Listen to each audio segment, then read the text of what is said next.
Hey, everybody, and welcome back to another episode of In Retrospect. Today, we'll be discussing and reviewing Marilyn Manson's 2015 album, The Pale Emperor. So, with that, let's get into it. The opening track, Killing Strangers. This song is something that proves less is more. The instrumental is stripped in the verses, and it makes it feel much more intimate and raw, while giving plenty of room for the bluesy rock guitar riffs to fill in and carry out in the open space that's created. The slower rhythmic pace of the song mixed with the lyrical content creates a tension that feels almost inescapable, like a paranoia you can't shake off or the inevitable is coming for you, which makes sense with the lyrical inspiration for the song. Manson's direct connection with his father that suffered from PTSD. Lyrics like, "We're killing strangers so we don't kill the ones that we love." Perhaps one of the most poignant lyrics Manson has ever written that carries so much weight and depth to it. The song references the Vietnam War and those that came back home from it. We're killing strangers. We're killing people so that we don't have to force others and our families to be sent over to fight as well. If we fail, then they have to be forced into the hell that killed us. A mentality that for any soldier never really leaves when they return home. They're always fighting. As soon as they're in that mindset, it never goes away. We pack demolition, we can't pack emotion. Dynamite, we just might. This is talking about the stoicism that comes with being a soldier. Everything you were taught about being a loving human being is thrown by the wayside because what you love is at stake. You can't be a person in war. You have to be a machine that operates without empathy or remorse because that's the only way you can do the job. The use of the lyric love is emphasized over and over again, like it's a reminder from the soldier's perspective, like, this is what I'm fighting for. I'm doing this because I love my family. I'm doing this because I love my country or something. It just love in general, wherever that love is placed. It's an incredible opening track for the album that immediately sets a refreshing tone that makes it stand out, and the album as well, from his previous work up until now, in my opinion. Going on to track 2, Deep Six. One of my personal favorites off of the album. It brings an energy that previous Manson albums didn't have, but with a unique noir style atmosphere. It's by far the heaviest track on the album. Manson's vocals are seductive, but also menacing at the same time, like shaking your hand while stabbing you in the back. The song lyrically teeters on the line between love and violence and compulsive behavior.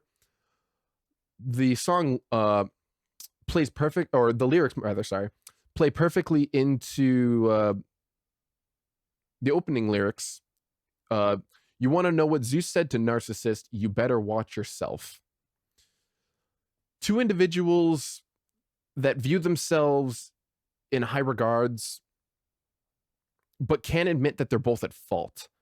The pot calling the kettle black, essentially. The threatening context of the lyrics suggests that the tension could be cut with a knife. It's like a stranger had a key, came inside my mind, and moved all my things around. But he didn't know snakes can't kneel or pray, can't try to break my psyche down. It's almost like a moment of clarity from Manson as he realizes that he's being used or and played with, essentially. That this person knows just what to say to control him, just how to get under his skin enough, but at the same time, there's something seductive about it in nature. But now that he's aware that he's being played and that he's being used, Manson intends to make it known. Do you like, with lyrics like, do you like our bed deep 6, 6, 6 feet deep? There are so many ways I understand this lyric. Buried, where is it? One way is our bed 6 feet deep can be seen as a coffin, buried 6 feet underground. And he's saying like the both of us are gonna be buried. The only way out of this is we both die, essentially. Almost a poetic kind of Romeo and Juliet, but much more visceral and violent. Another way is deep six is a term that means to throw something overboard and that is impossible to recover.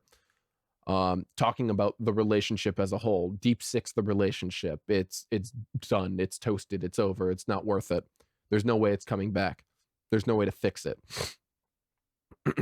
Deep six can also have an erotic interpretation, implying sex. And then to tie all that together, the use of the number 6 3 times next to each other. Deep 6, 6, 6 feet deep. AKA 666, the number of the devil, insinuating that all these outcomes will be brought to fruition by evil intentions. The next lyric, love is evil, con is confidence, eros is sore, sin is sincere. To break this down, love spelled backwards is evil with an O. Con is to deceive. Deceit is confidence. Eros is a Greek god of love, and sore, spelled backwards. Love is sore and damaged. Sin is an immoral act that makes it sincere and real because it's your truest intention. All of these are being used to imply that you can't have any of these without the other. To deceive is confidence. Love is evil. You'll always be hurt by love, and sin is always the sincerest form of your intention. They are not mutually exclusive from one another. You can't have light without darkness, and the other way around, right? The song is both great lyrically and instrumental, and a great instrumental follow-up to Killing Strangers. Third day of a 7-day binge. This is the first single that was released from the album that perfectly showcases the bluesy influences of the rest of the album will have. The instrumental stays grounded while allowing for Manson to vocally dance wherever he pleases. The vocals are almost hypnotic and dark as well. I see this song as the aftermath of Deep Six, of the story being told in Deep Six, rather, from the perspective of Manson yet again. We've only reached the third day of a 7-day binge. I can always see your name disintegrated from my lips. The relationship is over. It's been Deep Six, pun intended. Manson is doing whatever he can to distract himself, to help forget about it.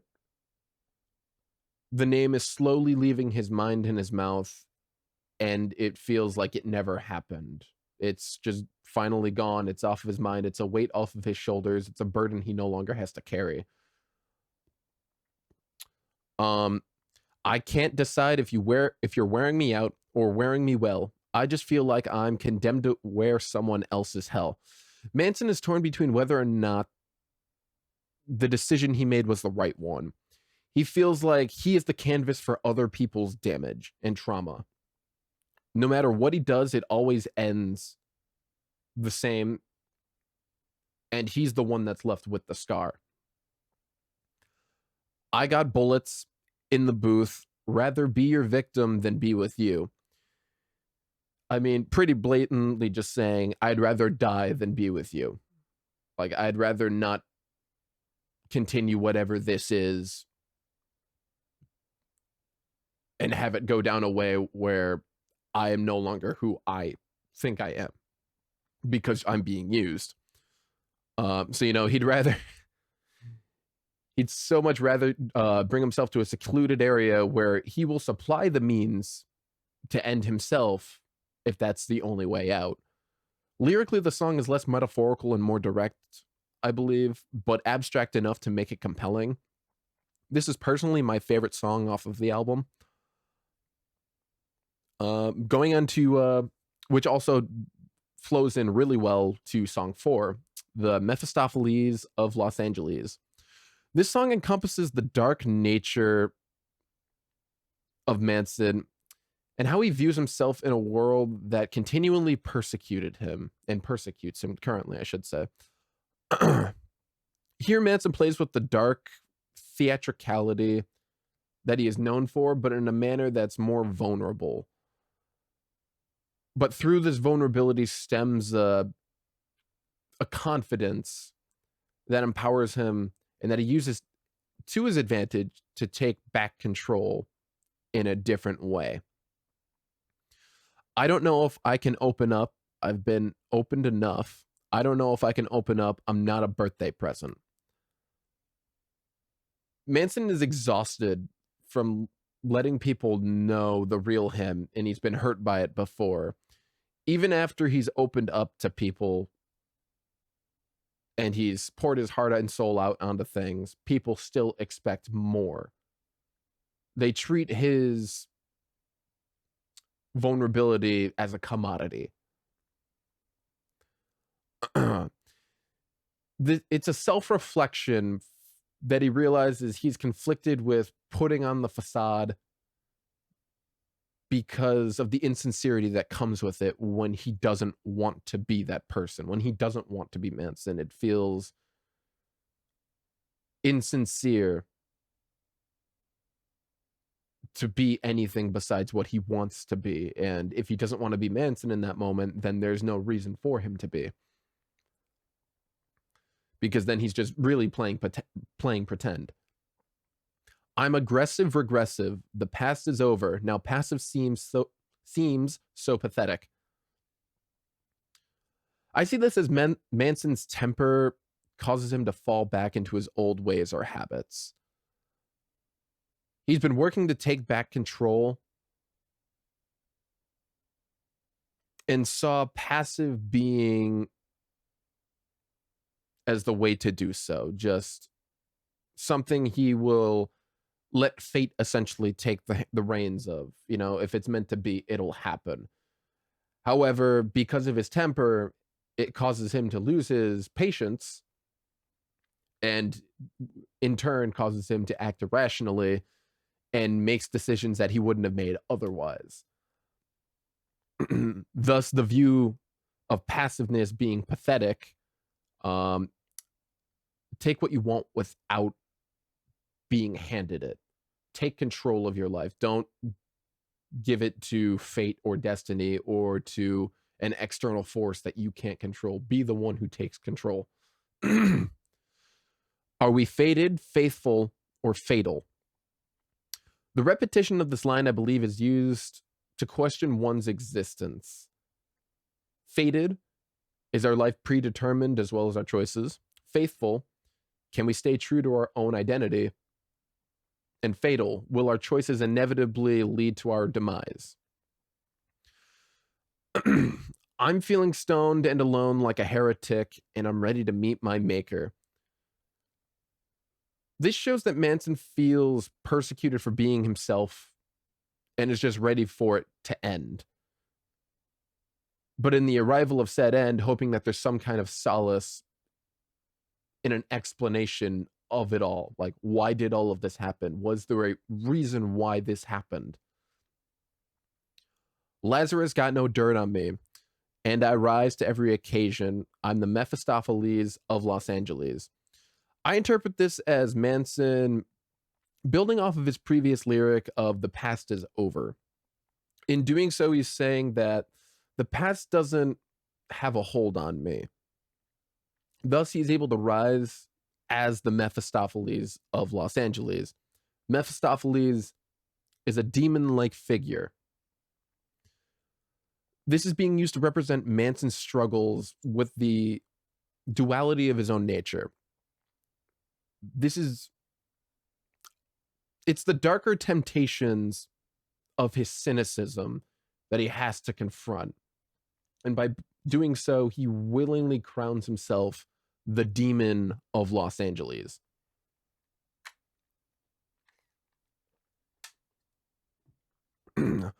Song 5, Warship My Wreck. This song is a very weighted midpoint that carries a lot of emotion with it. The melancholic and bittersweet tone set by the instrumental carves out a valley for Manson to pour his heart into. The uneasiness of the song is what makes it so compelling, as if any point the song could just fall apart. You're a paper doll. I fold you how I want. You're not my noose. I tie these knots. Here, I believe Manson is saying that this person he is talking about is shapeable, whether that's himself or it's somebody else. He has the ability to sculpt them into whatever he wants them to be. Then makes the claim with the lyrics, "You're not my noose, I tie these knots," implying that they're unable to do the same to him. He's the one that's in control at all times. And he says what happens and what doesn't.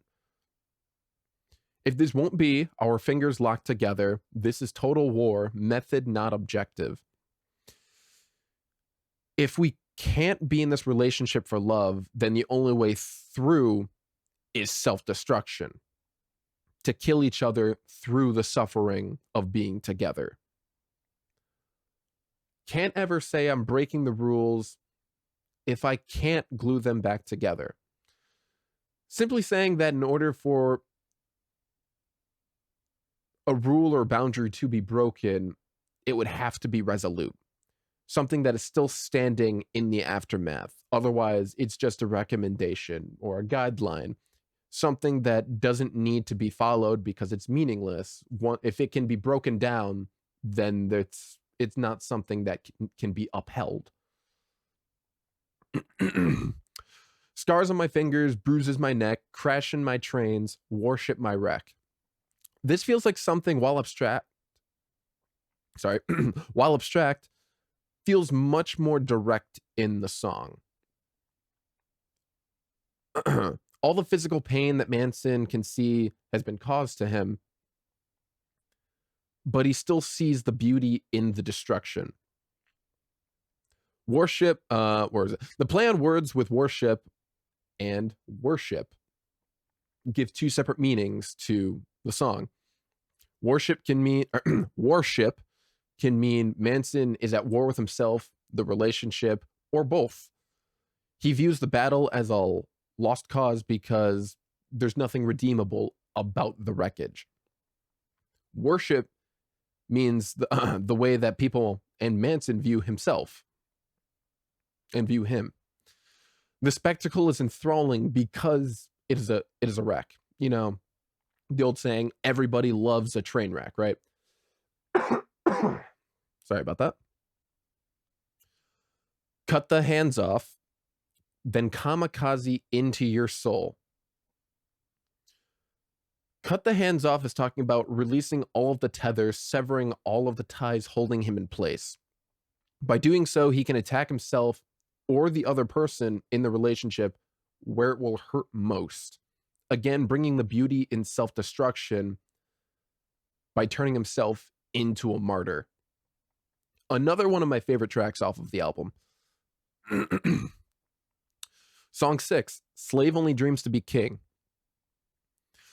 This song opens with a monologue from actor Walton Goggins.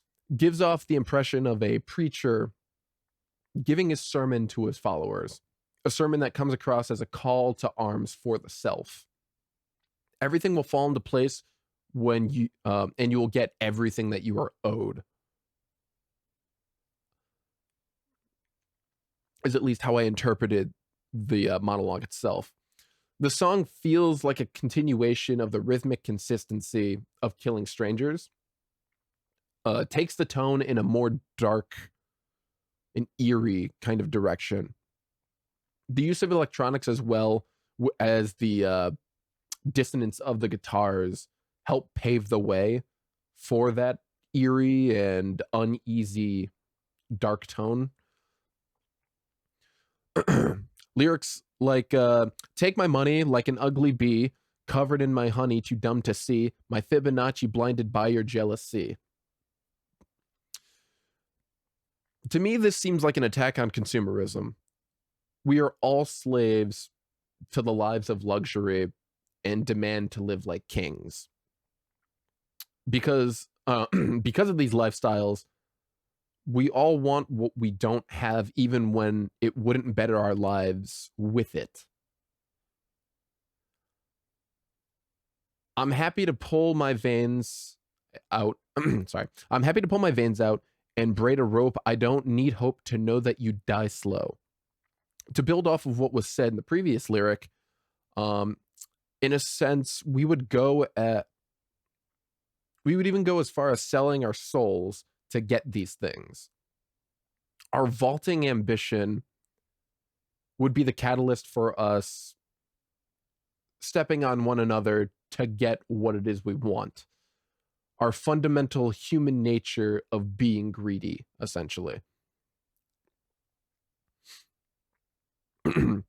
And then we met our brand new parents, but they didn't know it yet. So we chanted, wed, wed, wed, but they didn't know they were dead. I feel like this is talking about Adam and Eve and how we all descended from them through religious stories.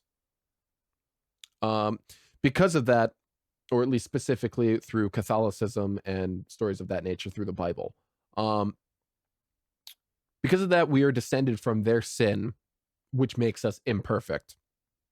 Susceptible to human, this sin makes us susceptible to human nature and the laws that govern it. Slave never dreams to be free. Slave only dreams to be king. Now, I think that this lyric is repeated over and over again, and I think it's one of the most important lyrics in the song. A slave only wants to be the one with the upper hand. They want to become the king, the one who can then put the other people beneath them. They see freedom as, or rather, they see being king as freedom. Like, that is the only way to be free, is to be a king. But by doing so, you're still caught in the same game and same sinful loop that you were when you were a slave. It's just the shoe's now on the other foot, but there's still a shoe on your foot kind of situation. A slave can only truly be free when they want nothing to do with the temptations of human nature and sin itself. When they don't want to follow blindly, but also don't want to be the one in control. That's the only way to break the cycle. A free thinker that can then take control of their own lives and be the one to create their own fate. Going on to song number 7, The Devil Beneath My Feet.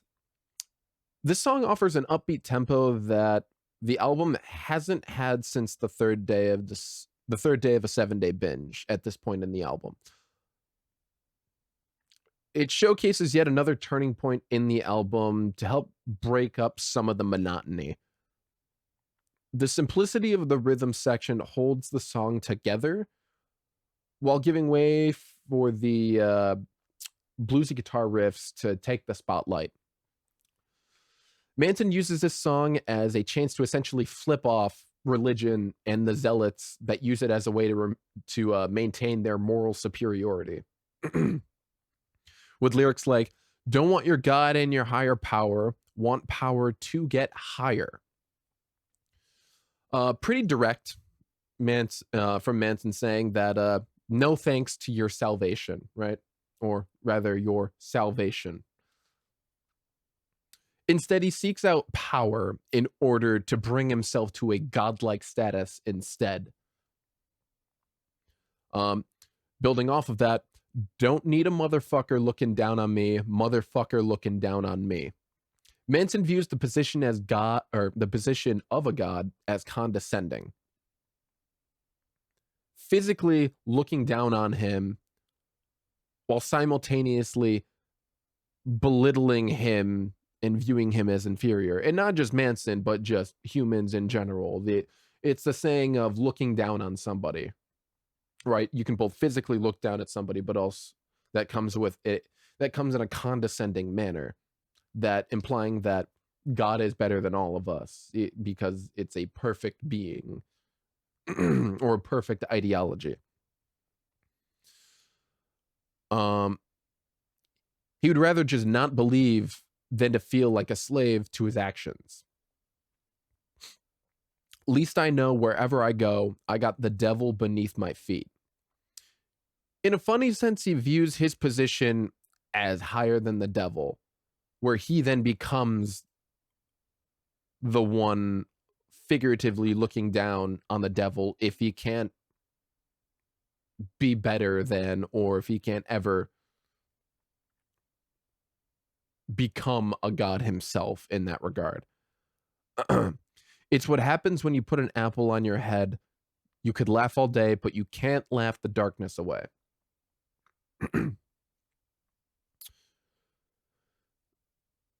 This is, how do I say this? This is talking about the apple as a representation of sin yet again. The constant thought of sin hanging over you that weighs you down, controls your every move. You can pretend to be as happy as much as you want, but ultimately it's exhausting, because with this apple on your head, it will always be weighing you down. It's better to be blamed for robbing Peter than guilty for paying Paul.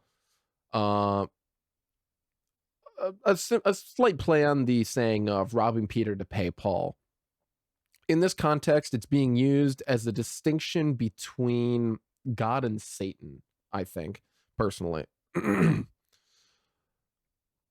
Manson is saying that it's better to be blamed for robbing Peter, Satan, than guilty for paying Paul, God. Implying that from Manson's perspective, it's better to dance with the devil, so to speak, than live a life under the rule of God.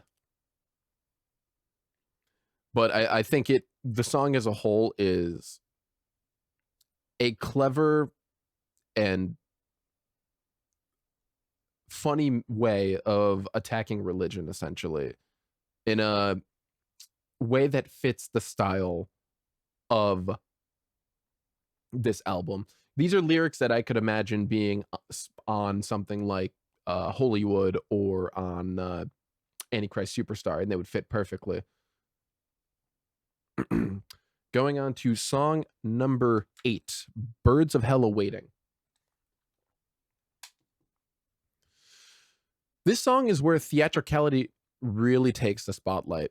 The abundance of reverb on Manson's vocals creates a space that makes them feel hard to contain, like they're going to just keep getting bigger and bigger. The entire song, in my opinion, is a masterclass on atmosphere.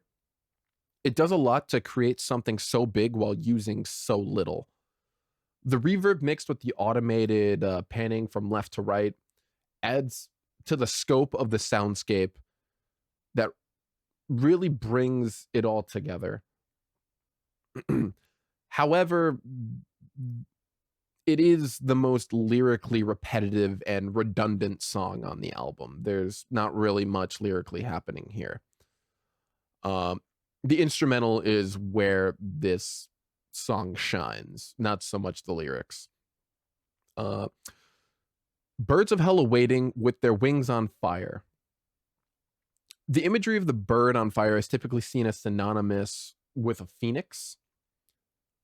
The rebirth and the rebirth that it symbolizes. Sorry, I can't speak apparently. However, in the very next line, this ain't no phoenix, baby, it's your death's desire, indicating that it's something much more ominous, perhaps a representation of your deepest and darkest desires coming to fruition, or one's inevitable end from which there is no rebirth. It's a great instrumental, but lyrically, the weakest song on the album, in my opinion. Song number 9, Cupid Carries a Gun. This song brings with it a refreshing sound that makes it stand out on the album as a whole, in my opinion. While still being bluesy, it leans more into the rock aspect with a bit more of an edge that's reminiscent of Deep Six, just without the noir tone. What also makes this song unique, in my opinion, is that the drums take the spotlight. They're what ties everything together. The constant use of the kick drum through the song gives it an energy and an impact that I don't think would exist without it being as prominent as it is. It makes it feel more like the song is a march. The song thematically explores the occult and witchcraft, which it was also coincidentally used as the opening theme song for the TV show Salem. But I can also see how some of these lyrics can be used to represent Manson as well. Things like, folks say that I look like death, lived in the hotel of my eyes. Knowing what we know about his drug addictions now and how much of a hold they had on him, this could be Manson's way of saying what people have said to him. That he, you look really bad, man, or, you look like death. Basically implying that, Manson is constantly dancing with death. It's always present. They always see it. Blinds wide open like a whore, paid in spit for that hearse between her thighs. There is no privacy for the things that he doesn't want people to see. All his darkest thoughts and conflicts can be seen as if you just look into his eyes, or can be seen if you just look into his eyes. The second half is where I believe the lyrics turn into more of the witch theme again as a whole. With this context, again, reading blinds wide open like a whore, paid in spit for that hearse between her thighs, it looks to be talking more about how women were persecuted simply for being women. During the witch trials, they were viewed as death incarnates. So the hearse between her thighs is talking about, a hearse is usually associated with death, something that carries death. So basically just saying because she's a woman, she is death incarnate. Keep your halos tight. I'm your god or your guardian. Keep your halo tight. One hand on the trigger, the other hand in mine. Again, in this context of the witch theme, this is talking about the fear that women faced. Keep your halos tight. It's suggesting them to stay as close as they can to being an angel or viewed as heavenly so that they aren't killed. I'm your god or your guardian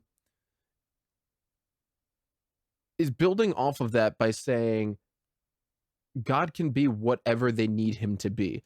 God is both a deity that they worship, but can also be used to protect themselves from prosecution, or from the prosecution of being a witch, or being labeled a witch, that is. On one hand on the trigger, the other hand in mine. I view this as Manson saying, be prepared to fight and keep your faith close because that's all you can do. However, it probably won't be enough in the end. The song as a whole, while thematically talks about witches and the occult, I believe can also be seen as a representation of what Manson has gone through during his own persecution for being labeled the Antichrist and how people react to that. The closure track of the album, Odds of Even.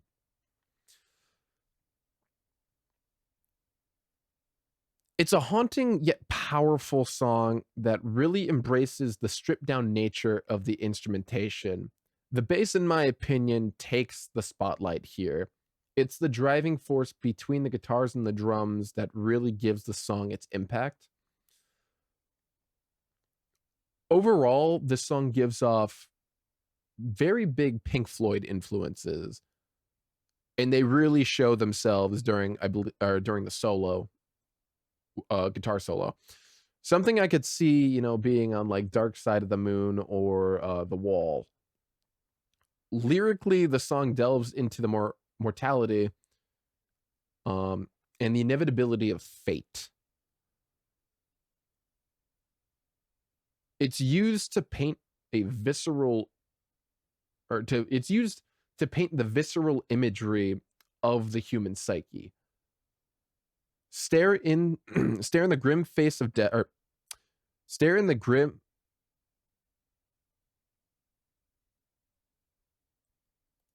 stare in the face of grim death.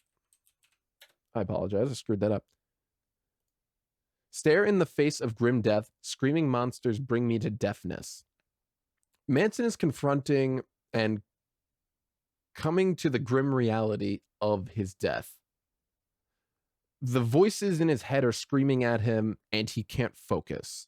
The idea of not wanting to think of something, but by trying not to think about it, you inadvertently can only think about it to the point where it consumes your thoughts. My dagger and swagger are useless in the face of the mirror when the mirror is made of my face. Here, Manson's talking about both his defense, the dagger, and his coping, his swagger, both of those mechanisms, and how they can't protect him. When he looks in the mirror, his face cannot hide the passage of time. It's a constant reminder that he is aging and a day closer to death. This is the house of death. Even angels die in the arms of demons. I believe this is talking about how both good and evil are always intertwined, saying that the purest souls are still susceptible to the darkness that has been repressed. Hide your heart in your gut, but for what?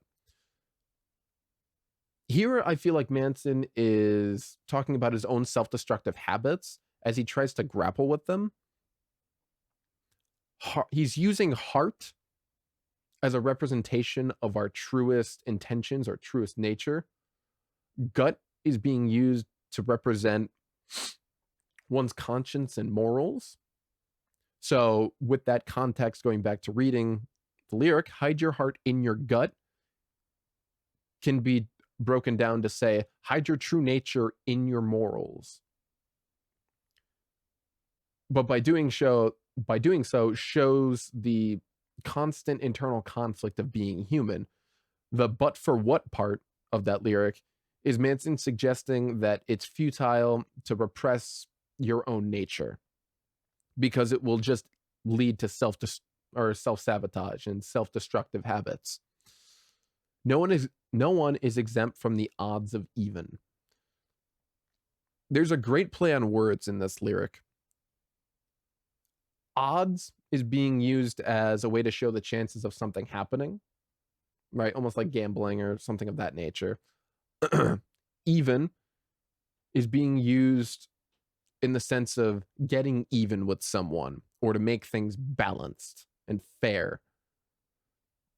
So with that context, no one is exempt from the odds of even can be interpreted as saying no one is exempt from the balance of existence.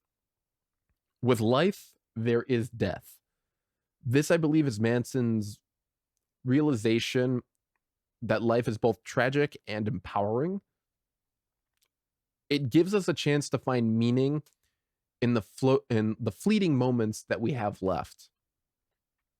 It's a fantastic closing track that gives an already dark and haunting album the conclusion that I think it deserves.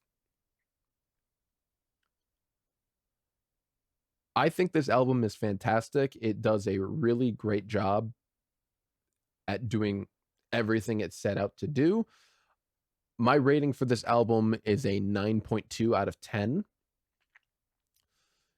Thematically, it delves into self-destruction, mortality, violence, lust, and redemption.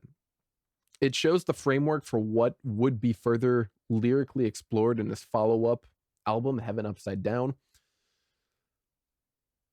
The Pale Emperor lets the bluesy influences really take the reins here and opts for a more simplistic instrumentation. In this album's case, less does equal more, and it gives a very unique noir sound to the tracks. The album flows from start to finish, and no one song feels out of place.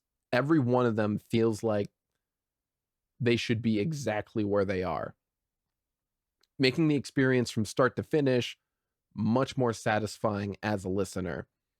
Just when the album feels like it might start to get a little stale, a necessary change is made in the following song that regains our interest.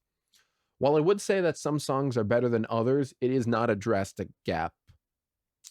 It never feels like a song I don't want to listen to. The weakest parts of the album are Slave Only Dreams to Be King and Birds of Hell Awaiting. These songs don't stand out to me as being single worthy.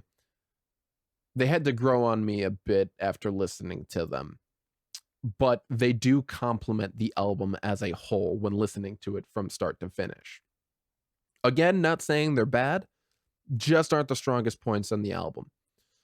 The bonus tracks are a welcomed addition to the album that give great alternative versions to already great songs.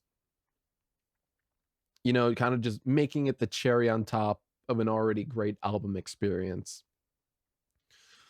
But that'll conclude my review of Marilyn Manson's The Pale Emperor. Like the video and subscribe if you enjoyed. Let me know in the comments what your thoughts are on the video. Thanks everybody for watching, and I'll catch you guys in the next video. See ya.